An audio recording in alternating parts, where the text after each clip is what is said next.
Hi students, Miss Vernon here with your final lesson for this unit, lesson 2.8, solving inequalities in one variable. Today we're going to be using what's called a sign chart to make sense of how a graph will behave. It's kind of an organizational tool, super helpful, and we're going to kind of combine a lot of our skills all together today. So let's get started. To begin, I want to kind of walk us through the steps of how to evaluate a polynomial inequality. So now we're going to find that we're going to be giving the range of values that produce either positive, negative, or zeros out. So the first thing I tell students to do is determine when the polynomial is going to be 0. That's setting each parenthesis equal to 0 after it's been factored.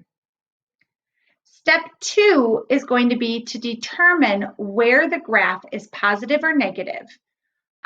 Or another way to think about this is where the graph is going to be above or below the x-axis.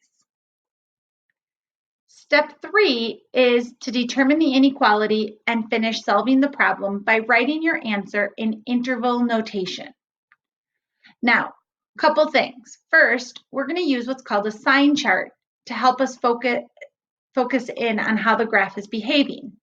Instead of caring about the number we get out, we're going to be caring about if it's a positive or negative answer. So thinking bigger picture. The last thing I like to remind my students is we'll always write our answers in interval notation. So that's the notation that has the parentheses and brackets. I have 4 examples for you today, and the first example is really just getting our feet grounded in how we work with a sign chart. So using our process, the step 1 said to find our zeros.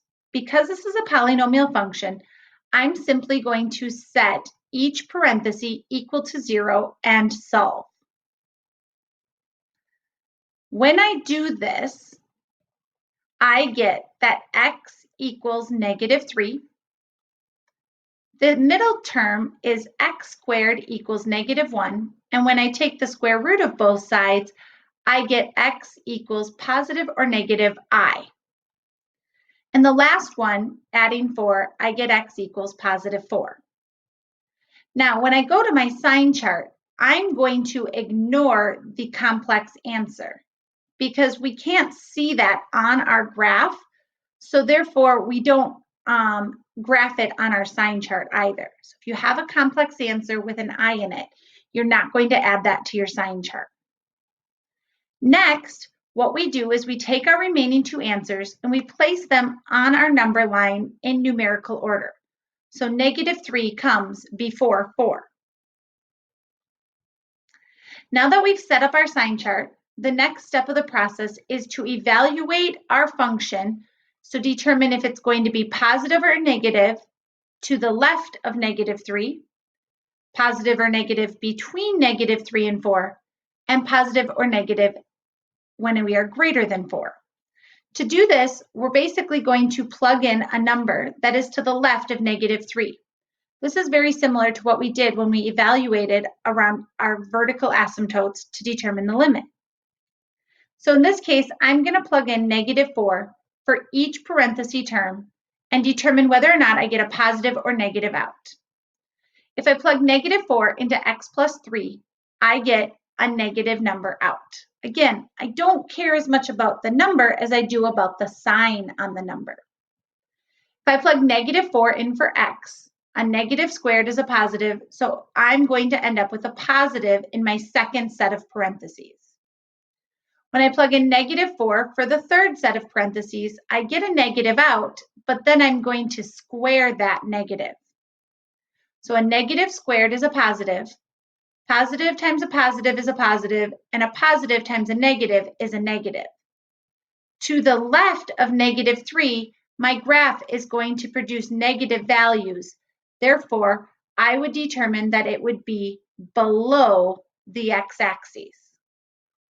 Think negative values would be below the x-axis. Next, I'm going to evaluate between -3 and 4.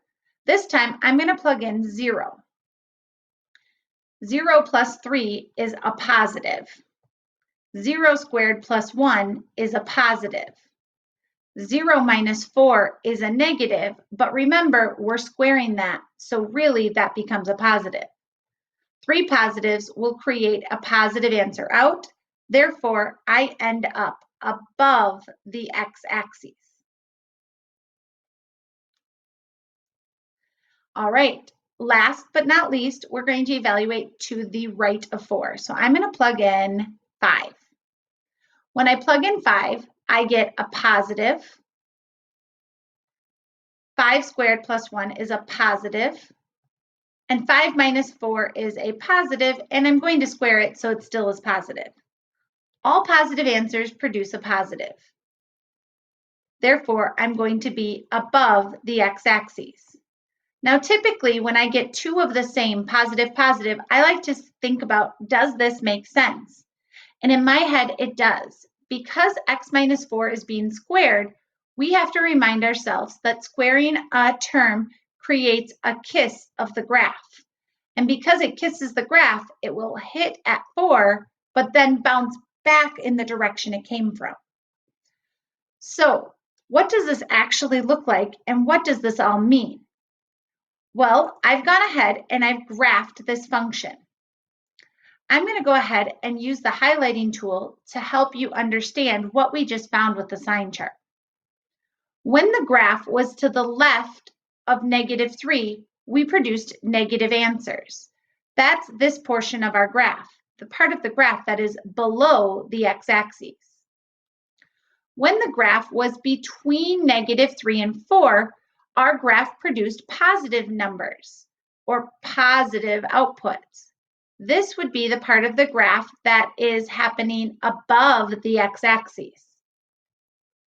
Last, we evaluated the portion of the graph that was to the right of 4, and it also produced positive values. So therefore, it was above the x-axis.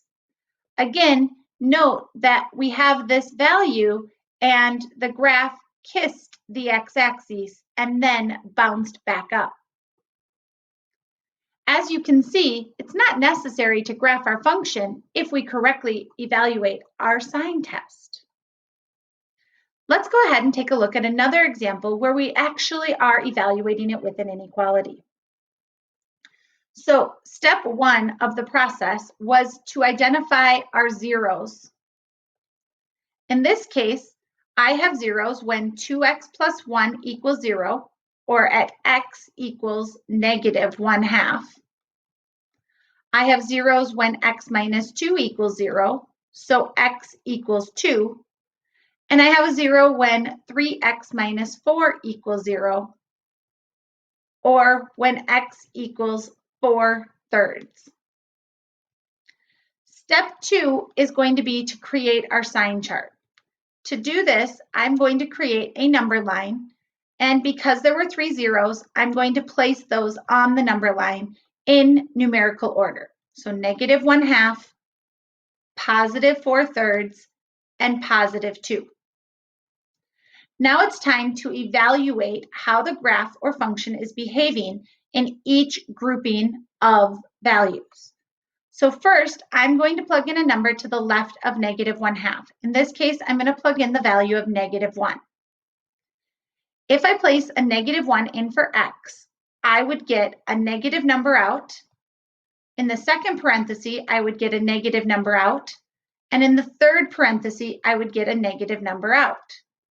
3 negative numbers multiplied together will produce a negative number out. Therefore, the portion of the graph that is to the left of -1/2 will be below the x-axis. Next, I'm going to evaluate between -1/2 and 4/3. For this, I'm going to plug in the value of 0.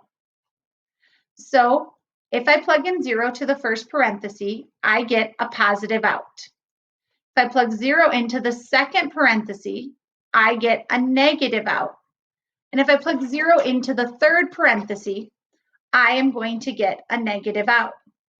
2 negatives and a positive will produce a positive answer. Therefore, the part between -1/2 and 4/3 will be above the x-axis.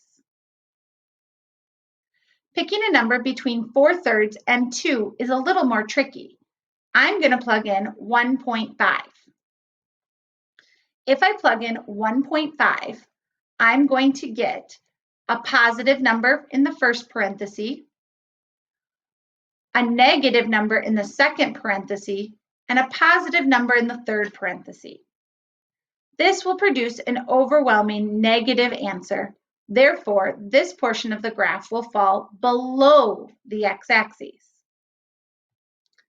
Last, I need to evaluate when I am to the right of 2. For this one, I'll plug in 3. The first set of parentheses produces a positive. The second set produces a positive, and the third set produces a positive. This will produce an overwhelming positive answer. Therefore, this portion of the graph is above the x-axis. We're almost there to finalize our answer. The third and final step of the process is going to be to find out what is happening. So I have an inequality that looks like this, and therefore that is read as less than. So I'm concerned about the part of the graph that is below or negative. The portion of the graph that is below or negative, I will highlight in blue.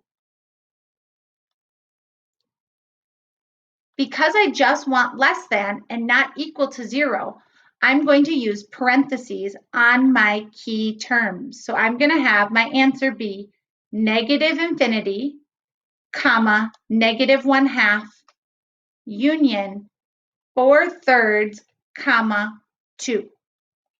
Again, notice I used parentheses instead of the hard bracket because it wasn't equal to. This will be your final answer.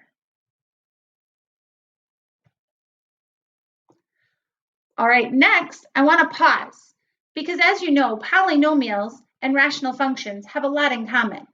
The only difference is that now, instead of just evaluating at the zeros, we also are going to need to add in evaluating around the vertical asymptotes. So with rational inequalities, we need to evaluate or find the zeros and the vertical asymptotes. Then we use our sign chart, and last, we analyze the inequality. Let's go ahead and take a look at an example. So in this example, it is a rational function that has already been factored. I'm going to begin my process by identifying my zeros. And in this case, there is only one factor on top or in the numerator, so I set it equal to 0 and find that my 0 is taking place at negative 1/2. I also need to identify my vertical asymptotes. I can also have a change in whether we are above or below the x-axis at those places. So x plus 3 equals 0 and x minus 1 equals 0. I need to include x equals negative 3 and x equals 1 on my sign chart. Step 2 of the process is to create your number line and place those values on it. In numerical order, I start with negative 3, negative 1/2, and 1. Now, when I do this, I like to make sure that I make a note of my vertical asymptotes because I know my vertical asymptotes will always have a parenthesis on them. I also like to sometimes circle the numbers so that I am very aware that that is going to have a parenthesis instead of a hard bracket. We can never equal at a vertical asymptote. I also like to label my zeros so I can differentiate between those. Now it's time to go through and evaluate on all areas of this. The evaluating part is done the same way, focusing on if we are getting a positive or negative number out. I'm going to start by plugging in negative 4 for all the terms. Remember, the top is one full term. So in the numerator, I get a negative number out. In the denominator, I get a negative number and a negative number. 3 negatives will produce an overwhelming negative value. Therefore, I say that this portion of the graph would be below the x-axis. Next, I'm going to evaluate between negative 3 and negative 1/2. I'm going to plug in negative 2. If I plug -2 into the numerator, I get a negative out.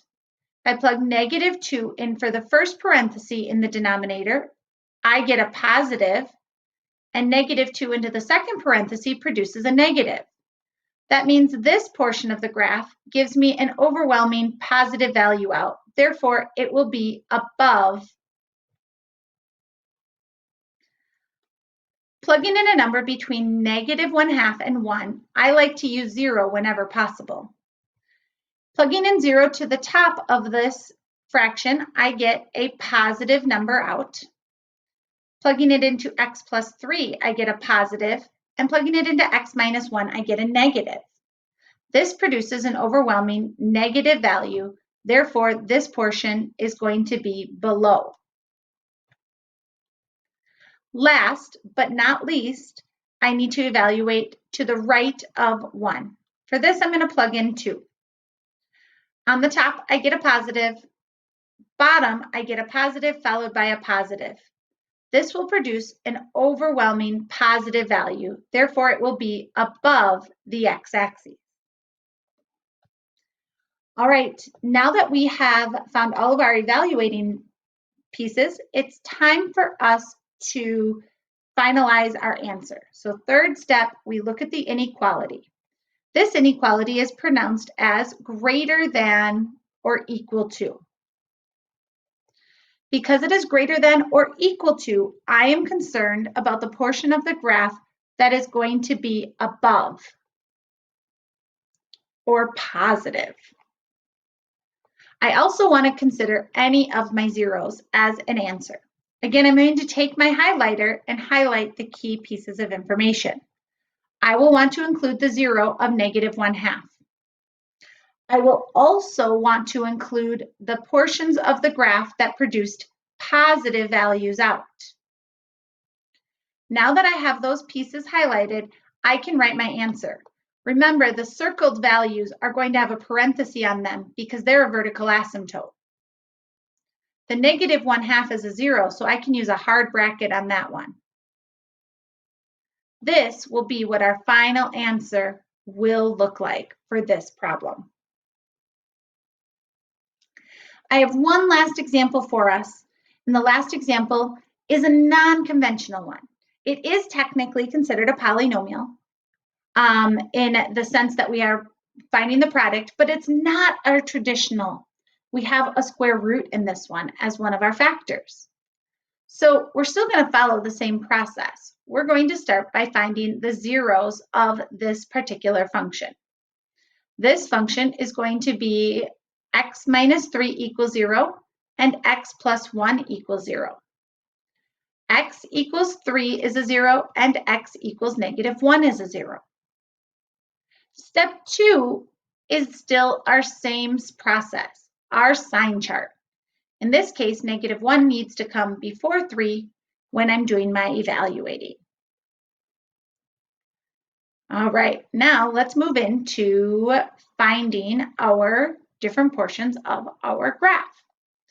So I'm going to evaluate on the left of -1 by plugging in -2. When I plug in -2 to the first parenthesis, it produces a negative out. When I plug in -2 to the square root, it produces an error. I'm going to represent an error with an X. The reason it produces an error is because I can't take the square root of a negative. Therefore, to the left of -1, my graph does not exist. So there is no graph there.